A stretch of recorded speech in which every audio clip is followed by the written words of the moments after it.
आयोजित केलं आहे. Veer foundation Chhatrapati Shivaji Maharaj park art festival sponsored by LIC, Mahanagar gas, Jagannath Gangaram painting and jewellers, company, social media partner Badal Mumbaikar, PR partner Zen Entertainment and organized by Veer Foundation. या सगळ्यांमुळे हा डोलारा इथं आपल्याला उभा करता आलेला आहे आणि तर मुंबईकर आणि सगळेच प्रेम देत आहेत.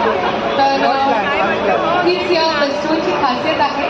इथे बरेच लोक बरेच कलाकार उपलब्ध आहेत. प्रांगणात आपल्या लाईव्ह आर्ट सुरू आहे. सागर आपल्याला एवढ्याच ठिकाणी उपलब्ध करून दिलेलं आहे ते आर्ट फेस्टिवल आणि सगळ्याच कलाकारांना करून दिलेलं आहे.